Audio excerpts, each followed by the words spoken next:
masalah kita beragama adalah masalah bahasa. Bahasa itu emang Quran kan pakai bahasa. Nabi berbahasa, bahasa Arab. Ketika diterjemah kalam Nabi, man ata arrafan atau man ata kahinan, siapa yang datang ke orang sok pinter, arrafan itu sok pinter. Kata kita orang pinter, padahal arrafan itu artinya sok pinter. Jadi jangan bilang lagi orang pinter Pak, bilang orang sok pinter. Bahasa Arabnya apa? Arrafan. Kalau bahasa anak mudanya sotoy, sok tahu. Arrafan itu mubalaghah lebaynya, nama lain dari tentara Dajjal. Dajjal, Arraf, sama. Wazannya fa'al, orang yang belagu, banyak tahu masalah yang gaib-gaib, yang tasuru'. Ya. Itu mereka itu Arraf. Kata Nabi tidak diterima salatnya 40 hari. Karena dia mengingkari bima unzila ala Muhammad. Dia telah ingkar dengan misi Nabi Muhammad SAW. Apa misi Nabi Muhammad? Nabi Muhammad ketika lahir, Dajjal pun gak bisa tembus ke langit pertama. Sebelum Nabi Muhammad, itu Dajjal bisa ngintip Pak. Lauh Mahfuz. Makanya Dajjal ngerti siapa yang bunuh dia nanti. Yaitu Nabi Isa. Dia bunuhlah Nabi Isa. Ternyata yang dia bunuh bukan Nabi Isa. Orang yang dia serupakan. Itu kerjanya Dajjal semua. Karena dia mengerti takdirnya. Lalu ada orang-orang yang bersekutu, orang-orang pinter, sok-sok pinter ini, keminter ini, ya.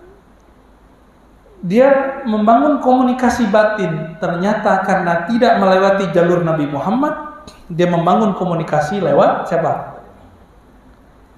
Bapaknya Dajjal, yaitu iblis, Azazil. Kan Dajjal itu batinnya, ayahnya adalah iblis langsung. Iblis langsung itu bapak batinnya. Karena orang tuanya Dajjal ini dulu, Sam'un, mandul. Datang ke dukun, kata si dukun, kamu sholat di kuil setan sono. Sholat di kuil setan, bukan sholat ya, melakukan hubungan suami istri di kuil setan. Nah ini sekarang kan banyak, di Pulau Jawa ada Pak, satu gunung, itu orang begitu. Nah itu setan semua itu. Ya, untuk ngambil rezeki segala macamnya, itu turunan-turunannya Sam'un dulu itu. Amal-amalnya Sam'un, bapaknya Dajjal yang fisik. Bapak batinnya Dajjal siapa? Kegelapan iblis. Karena orang yang tidak baca doa saat melakukan hubungan itu, yang berhubungan adalah setan. Nah, untuk Sam'un langsung Azazil yang turun. Maka sakti itu Dajjal itu.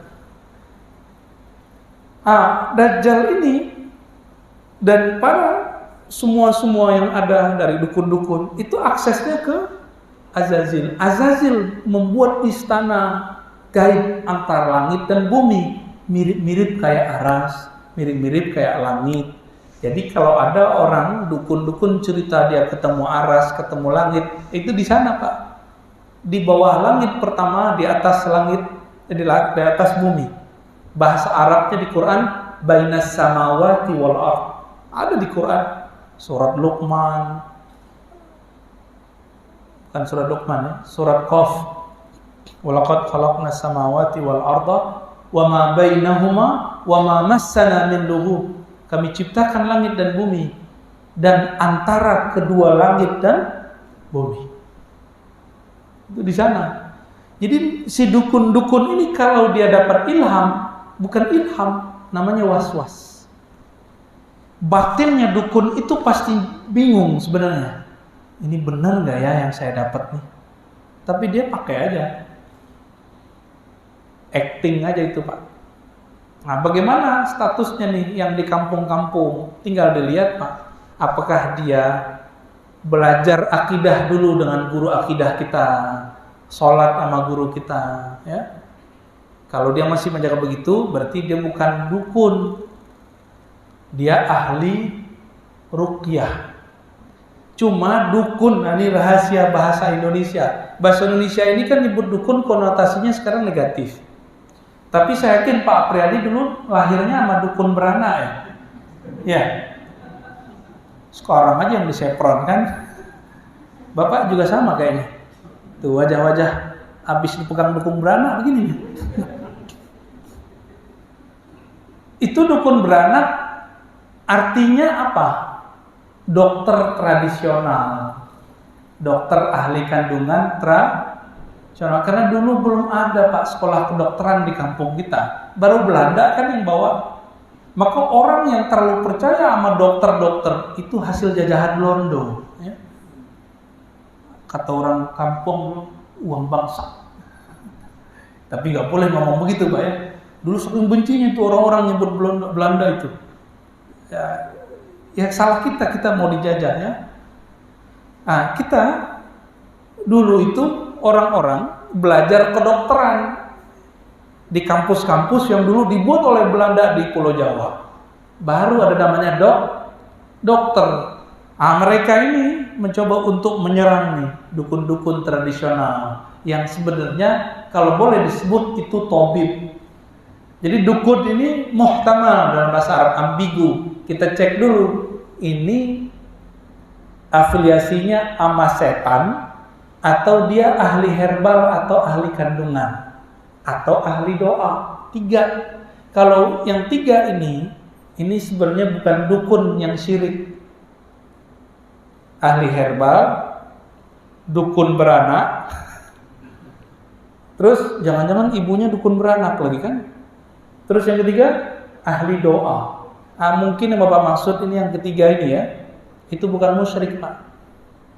Ya. Doa-doa mereka ini bisa bikin kebal Bapak kalau mau. Makanya orang-orang tentara-tentara Dajjal ini, dukun-dukun ini mau nyerang dia, maka diseranglah dukun. Disebut mereka ini sebagai dukun, padahal mereka bukan dukun. Jadi nanti kalau ada guru ngaji, guru zikir bisa ngobatin orang dengan izin Allah, jangan sebut dukun, sebutnya tabib atau ahli doa, ahli ruqyah. Sayangnya ini si ustadz, si kiai, si mursyid, syekh nggak buat klinik ruqyah aja Pak, biar disebut islami. Hari ini kan klinik ruqyah kan dibuat, itu kan perdukunan juga, perdukunan hembus-hembus. Ya, baca Quran ke orang biar keluar jinnya. Perdukunan juga, perdukunan doa. Dukun secara bahasa ini. Jadi tolong teman-teman yang ahli ruqyah ya, antum nggak usah iri sama ahli zikir yang doanya lebih ampuh. Nggak usah serang mereka terus bilang mereka ini dukun. Dukun itu bukan itu. Yang pertama tadi apa? Yang bersekutu dengan jin, setan, iblis. Ini kelihatan. Ya, nggak sholat dan mengajarkan orang nggak sholat, nggak mandi-mandi. Kan ada yang begitu ya. Ada yang pakai sembelih macam-macam, darahnya diambil. Walaupun ilmu itu ada, tapi itu udah bercampur. Ya. Maka saya menyarankan kalau ada kiai mursyid begitu tinggalkan aktivitas begini, ini berbahaya. Mindahin penyakit ke hewan. Walaupun saya dengar ada ilmu begitu, tapi sebaiknya jangan. Sebaiknya jangan ya. Berbahaya itu Pak. Lebih kurang begitu Pak ya. Jadi kalau datang ke dukun beranak, terima nggak sholatnya? Ke ahli doa, terima nggak sholatnya? Oh Ustadz, doanya nggak dikencengin. Emang wajib seorang ahli doa mengeraskan doanya? Kita kalau ahli ruqyah langsung Ustadz dikeraskan bacaannya. Katanya nggak boleh zikir keras-keras. Coba antum tanya sama praktisi ruqyah hari ini, dia membid'ahkan zikir keras pada sholat loh. Tapi giliran dia meruqyah orang, dia teriak-teriak Allahu Akbar, baca ayat segala macam. Waras nggak ente? Ya, ini kalau tidak warasan beragama ini mulai muncul di akhir zaman ini, nggak adil. Ya dilu wa aqrabu littaqwa, bersikap proporsional lah, ilmiah lah. Ya, kalau kita bisa menghargai ini, kenapa nggak bisa menghargai yang itu? Ruqyah kan baru kemarin sore muncul. Ahli-ahli zikir kita sudah muncul berabad-abad lalu. Mereka mengamalkan zikir dengan sir, khafi. Jangan dibantah-bantah ya. Kalau nggak yakin tanya aja sama mereka, Pak Kiai, Pak Ustadz, Syekh, kamu baca doa apa? Pasti dia cerita tentang, oh cuma Bismillah, sholawat, Fatihah. Tapi kalau dia yang baca Bismillah beda sama Bismillah Bapak. Ya, cukup ya. Alhamdulillahirrabbilalamin. Semoga pertemuan kita diridhai oleh Allah.